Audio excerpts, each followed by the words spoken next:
and welcome to Spain for this week's edition of the Week in Triathlon. And without further ado, let's roll that intro and get stuck into this week's news.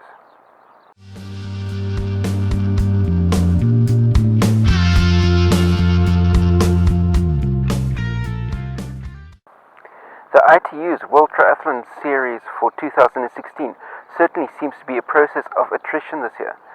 I mean, we've got the question of who's going to be the last person left standing by the time the Olympic Games rolls around in August. I mean, you've got the first round of the World Triathlon Series. The Olympic Champion Nicola Spirig broke bones in her hand. Then this time round, just last weekend, we had Richard Murray going one step up by not only breaking bones in his hand, but also shattering a collarbone. So what's going to be the next step up from there for one of the athletes in the World Triathlon Series? We'll have to see how the season unfolds and see what happens there. News dominating the world of Ironman this week is that age grouper Julie Miller has received an indefinite ban for suspected repeated course cutting following photo analysis of the 2015 Ironman Canada Championship that was held at Whistler. And the fact that this has made New York Times obviously puts the sport of triathlon, and not only the sport of triathlon but Ironman in particular, in a rather bad light as far as general populace is concerned. So we'll have to wait and see, but as I said, she's received an indefinite Ironman ban, and the ITU is also investigating her performances at World Long Course Championships as well. Moving on to event results from the world of Ironman, last week Sunday we had 4 Ironman events taking place. The first one of which was the Ironman 70.3 Florida in the USA, but there was no pro race, no pro athletes taking part there, so nothing to report. The second event was the Ironman African Championship taking place in Nelson Mandela Bay in South Africa. Kaisa Lotonen of Finland picked up the ladies' title, while Ben Hoffman of the USA won for the men. Then we moved on to Ironman Texas, or the Ironman 70.3 Texas, should I say. Sarah Haskins, USA, picked up the ladies' title. Lionel Sanders of Canada picked up the men's. Then there was the Ironman 70.3 South American Championship in Palmas, Brazil. We had Magali Tessere of Canada picking up the ladies' title, while Tim Don of Great Britain won for the men. As a look ahead to this coming weekend, only one Ironman event to be looking forward to this coming weekend, and that's going to be the Ironman 70.3 that's going to be taking place in New Orleans. That's within Louisiana of the USA, and I'll have a report on what transpires in the Ironman New Orleans in next week's edition of the Week in Triathlon. Now we move on to the world of the Challenge family. There is absolutely zero to report from the Challenge family. No updates on the website whatsoever since the 21st of February. So I've got no idea what's happening in the Challenge family. Do they actually still exist?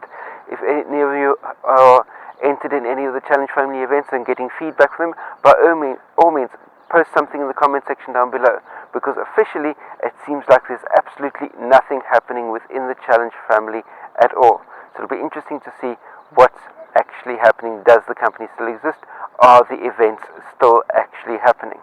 We'll have to wait and see. Now for the world of XTERRA. Reunion Island in the Indian Ocean has managed to lure 4 times world champion out of his retirement cave. That's right, the Caveman is back for another race this weekend, and he was raiding the museum at his coffee shop for a triathlon top to be able to wear this weekend. In addition, 3-time World Champion Ruben Ruzafa will use the same race to open his 2016 season. As far as last weekend was concerned, 0 events taking place on the XTERRA calendar whatsoever, so nothing to report back there. But as far as the coming weekend is concerned, we've got Saturday the 16th of April, there's XTERRA New Zealand, and as I mentioned before, Sunday the 17th of April will be XTERRA Reunion. Now for ITU. The biggest news coming officially out of the ITU is that the number of qualified triathlon technical officials continues to grow month on month. And then there is the ITU patting themselves on the back for an international coaching development program that is being able to slowly but surely train up a number of additional coaches to ITU standards. And it's interesting to note that coaches that have been in the game for decades are falling outside of this ITU program because they haven't picked up the special little piece of paper that the ITU has to offer. But that's a different matter altogether and an argument for a different day. Last weekend in the ITU there were two major events to report on. Both took place on Sunday the 10th of April. The first of which was the European Triathlon Cup that took place in Melilla, Spain, and you had Margi Vanek of Hungary picking up the ladies' title, while Matthew Sharp of Great Britain won for the men. The war of attrition that is the World Triathlon Series moved to the Gold Coast of Australia, and being an Olympic year, there were still some slots open for the Rio Olympic Games. Gwen Jorgensen got her first loss handed to her after 17 wins from 17 starts. Helen Jenkins picking up the win in the ladies' race, while in the men's race we had Mario Mola of Spain picking up the win. Must be noted that both Brownlee brothers were running, Alistair Brownlee finishing down in 36th place and Johny Brownlee barely making it across the finish line before absolutely collapsing and being taken to hospital in the men's race.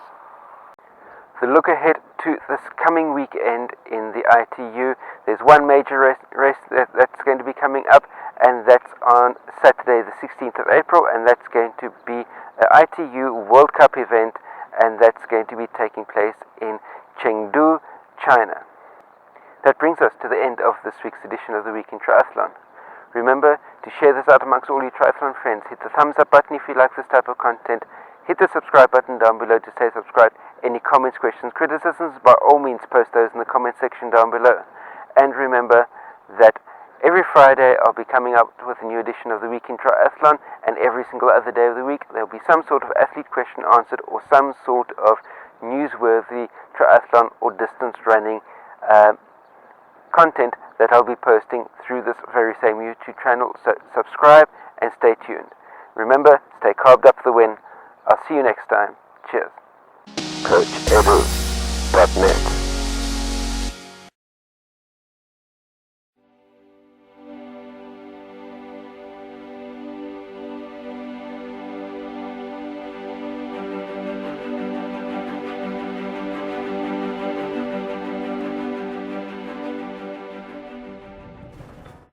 News dominating the world of Ironman this week